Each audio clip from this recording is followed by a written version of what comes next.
South India shopping మాల్లో block buster ఆషాఢం #1 kilo sale.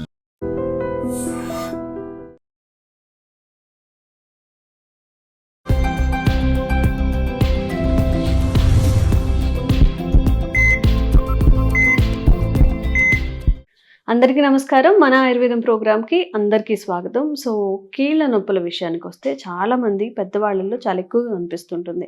ఇక వర్షాకాలం, చలికాలం అయితే ఇంకా ఎక్కువగా గూడా ఈ బాధ అందరిని బాధపెడుతూ ఉంటుంది కీళ్ళ నొప్పులు అనేది. సో, ఈరోజు మనం ట్రెడిషనల్ హీలర్ ఇంకా హెర్బలిస్ట్ ఆంజనేయరాజు గారితో ఉన్నాము. కీళ్ళ నొప్పులకి ఒక మంచి పరిష్కారాన్ని అడిగి తెలుసుకుందాం. నమస్కారం సార్. నమస్కారం అమ్మా. సార్, కీళ్ళ నొప్పులు అంటే ఈ జాయింట్ పెయిన్స్ కానీ ఇవన్నీ కానీ ఒకప్పుడు పెద్దవాళ్ళలో ఎక్కువగా ఉండేవి. అవునండి. ఇప్పుడు 40 ఇయర్స్‌లో కూడా కీళ్ళ నొప్పులు ఈవెన్ పెద్దవాళ్ళంటే 80-90 దాటాక అమ్మా. 80-90 దాటాక ఇప్పుడు 25 నుంచే ఇప్పుడు 25 నుంచే కూర్చొని లేవడానికి కూడా అవునండి. ఇబ్బంది పడే సిచ్యువేషన్‌లో మన యంగ్ జనరేషన్ ఉన్నారు. సో, ఆహా. వాళ్ళందరి కోసం మీరు ఏం చెప్తారు?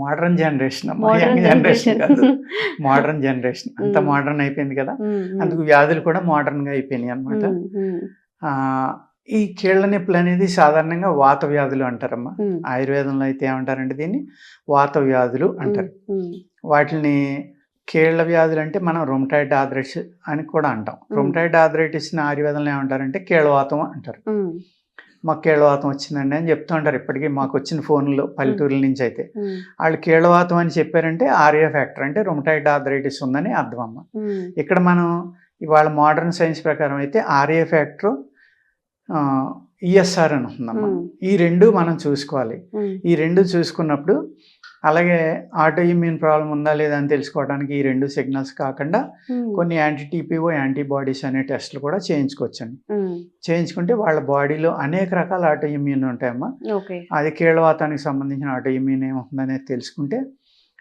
సి రియాక్టివ్ ప్రోటీన్ అని ఇలాగ కొన్ని రీడింగుల ద్వారా ఏమవుతుందంటే వీళ్ళకి ఏ జబ్బులు ఉన్నాయనేది డాక్టర్లు నిర్ణయించి మెడిసిన్ ఇస్తూ ఉంటారండి. హ్మ్, ఆయుర్వేద శాస్త్రంలో అయితే దీంట్లో ఏమవుతుందంటే 80 రకాల కీళ్ళ వ్యాధులు అని 84 రకాలని రకరకాలుగా ఉంటుందమ్మా. హ్మ్, ఇందులో ఒక విచిత్రాలు కూడా ఉంటాయమ్మా. ఓన్లీ ఫింగర్స్కి వచ్చి కూడా ఉంటాయి. హ్మ్, అలాగే నేను ఒక 15 ఇయర్స్ బ్యాక్ ఒక అమ్మాయికి ట్రీట్ చేశా. హ్మ్, అర్ధముఖ వాతం అని ఉంటుందమ్మా. హ్మ్, కరెక్ట్గా మీరు స్కేల్ తోటి ఇలా గీత గీసినట్టు హ్మ్. ఎంత విచిత్రం అంటే అది అసలు లైన్ కూడా అంత స్ట్రైట్గా ఉండదేమో. ఈ పక్క సన్నబడిపోతుందమ్మా, ఆహా! ఒకవైపు ఈ పక్క సన్నగా సన్నబడిపోతుంది. అయిపోతది.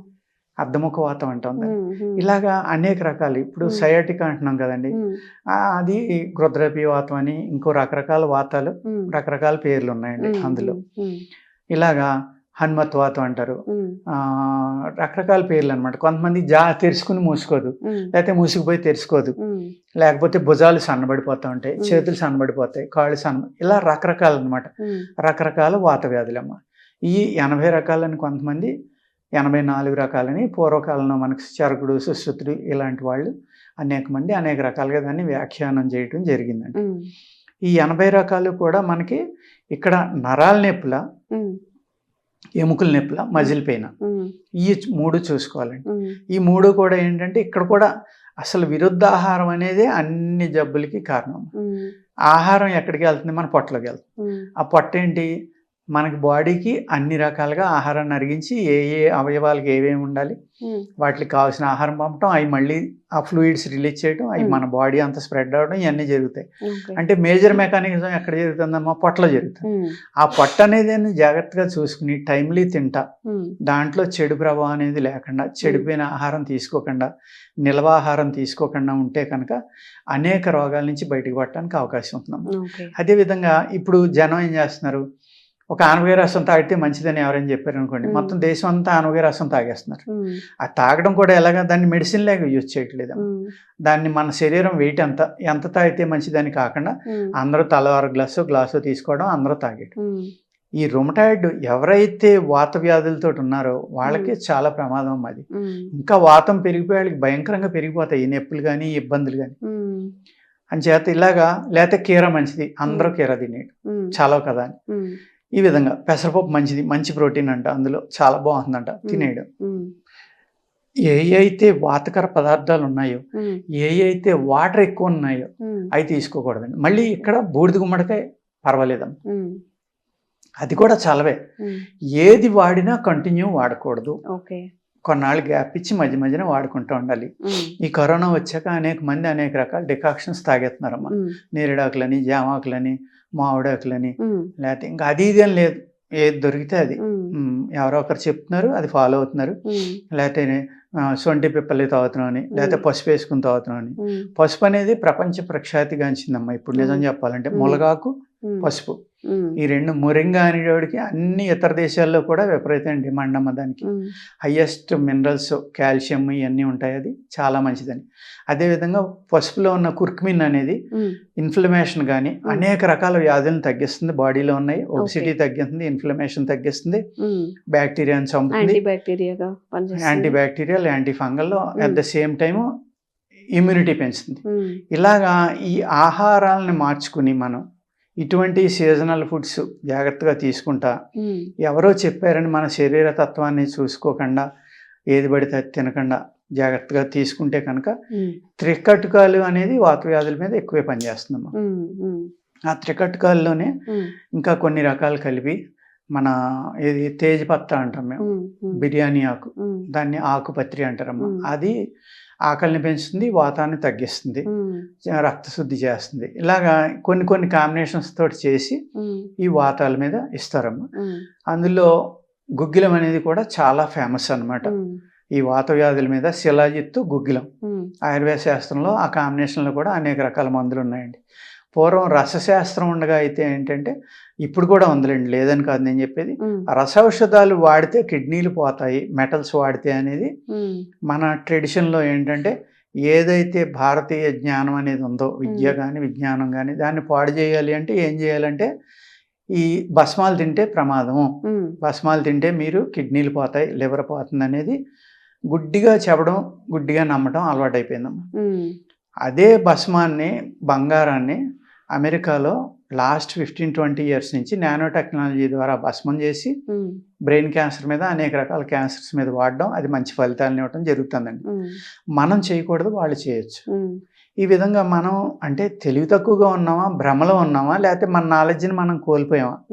మనకున్న ఏదైతే జ్ఞానం ఉందో దాన్ని కోల్పోయి ఎవరు ఏది చెప్తే అది నమ్మటం నేర్చుకున్నాం. కాబట్టి మనం మన యొక్క జ్ఞానాన్ని పూర్తిగా పాడు చేసుకోవడం వల్ల ఇన్ని రకాలైన ఇబ్బందులు వచ్చినాయండి. అంచేత ఏంటంటే, పూర్వం పాదరసం ఉందమ్మా. పాదరసం ఒక అద్భుతమైన ప్రక్రియ. రసం అంటే ఆ పాదరసం అనేది 30 times వాటర్ మీద ఎక్స్ట్రా వెయిట్ ఉంటుందమ్మా. ఓన్లీ లిక్విడ్ మెటల్, భూమి మీద ఉన్న లిక్విడ్ మెటల్ అమ్మా. అది ద్రవ పదార్థమైన లోహం. అది ఎంత చిన్న మైక్రాన్స్గా రూపుదిద్దుకోగలదంటే మీ తల వెంట్రుకలో కూడా వెళ్ళిపోతుందమ్మా. అంత అద్భుతమైన పాదరసాన్ని మన వాళ్ళు ఏం చేశారంటే, దానికి పాదరసం సూర్యుడైతే గంధకం చంద్రుడు. ఈ పాదరసంలో ఉన్న తీక్ష్ణతని తగ్గించాలి అంటే గంధకం కలిపేవారు. అలాగే ఈ పాదరసం లెడ్ తోటి కలిపి ఉంటుంది కాబట్టి అది తీసుకుంటే చనిపోతారు. కాబట్టి ఆ లెడ్ని కొన్ని మూలికల ద్వారా వేరు చేసి ఈ పాదరసాన్ని 99.9% శుద్ధి చేసి అప్పుడు దాన్ని భస్మంగా చేసి ఇప్పుడు నానో టెక్నాలజీ ద్వారా చేస్తే ఎంత చిన్న పార్టికల్స్ అవుతాయో అంతకంటే చిన్న పార్టికల్స్ని మన వాళ్ళు ఈ అయితే మూలికలు ఉన్నాయో వాటితోటి కలిపి నూరి దాన్ని పుట్టం వేసమ్మ అంత చిన్న పార్టికల్స్ చేయగలిగారు. మా గురువు గారు రాజమండ్రిలో ఉండేవారు అన్నమా, పొన్నాడు శ్రీరామూర్తి గారిని. పాదరసం అంటే నీళ్ల మీద 30 రెట్లు ఎక్కువ బరువు అని చెప్తున్నా, ఐరన్ కన్నా చాలా ఎక్కువ రెట్లు బరువు. అయినా సరే ఆయన చేసిన భస్మం ఇలా చిటికుడు నీళ్ల మీద వేస్తే తేలిదమ్మా, ములిగేది కాదు. అంటే ఎంత చిన్న పార్టికల్స్ అయితే అది. అంటే మన కిడ్నీలో నెఫ్రాన్స్ అని ఉంటాయమ్మా. నాకు దాని మీద అంత నాలెడ్జ్ లేదు కానీ 10 లక్షల నెఫ్రాన్స్ ఉంటాయని చెప్తారు. అంటే ఒక ఇంత కిడ్నీలో అన్ని లక్షలు ఉన్నాయంటే ఎంత చిన్నవి ఉంటాయి చూడండి. వాటికి అడ్డం పడితే ఏమవుతుంది, ఈ మెటల్స్ లాంటి కిడ్నీలు పాడవుతాయి. వాళ్ళు చెప్పింది కూడా తప్పు కాదు, కానీ అంత అద్భుతమైన టెక్నాలజీ మన భారతదేశంలో ఆయుర్వేద వైద్యులు చేయగలిగేవారు. పాదరసాన్ని ఒక 16 నుంచి 18 రకాలుగా పూసలు కడతారమ్మా, సాలిఫైడ్ చేస్తారు. ఆ మోడర్న్ సైన్స్లో లెడ్ కలిపితే కానీ సాలిఫైడ్ అవ్వదు అనేది నేను గూగుల్లో చదివా.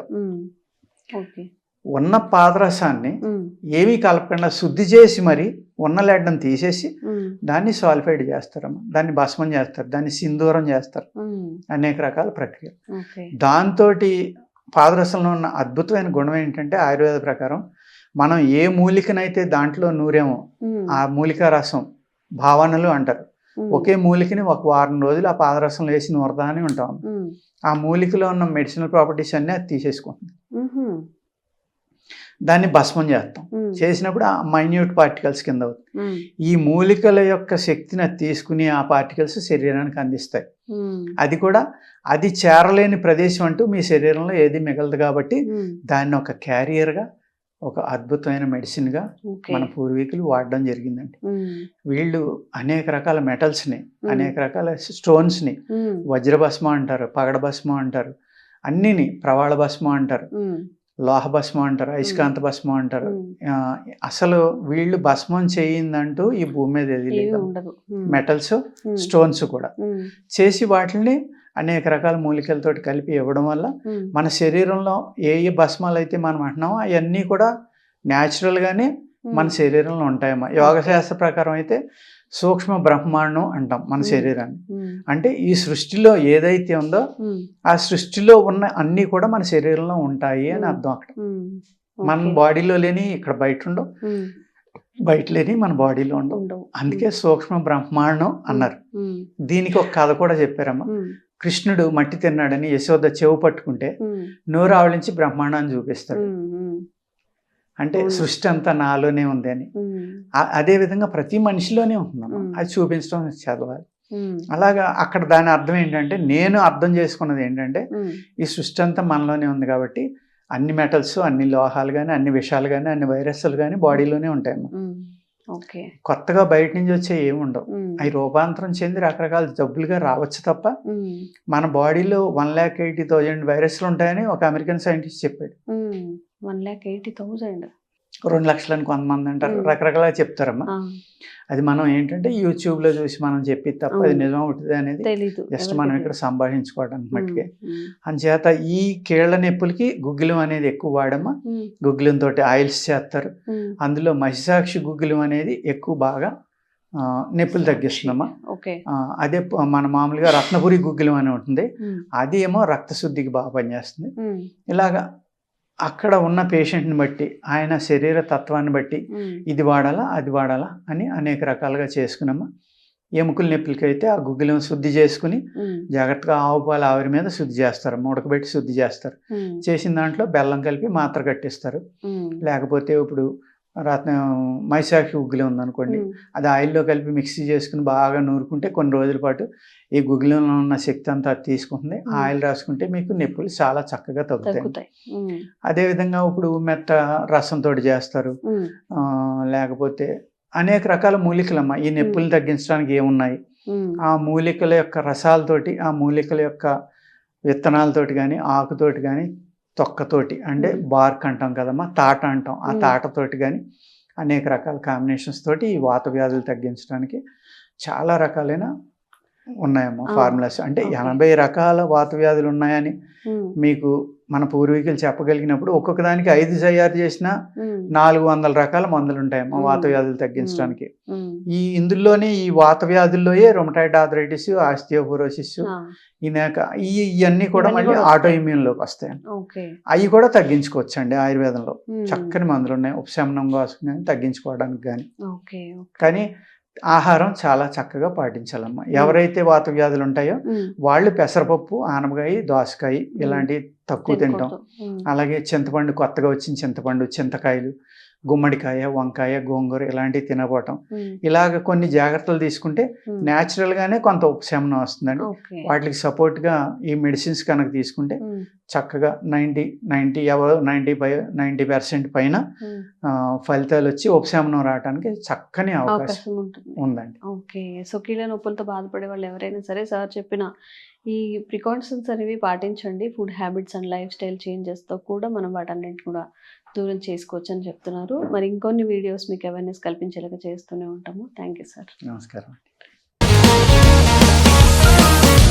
Sir, one life lesson what medicine has taught you. Whatever you can do without expecting.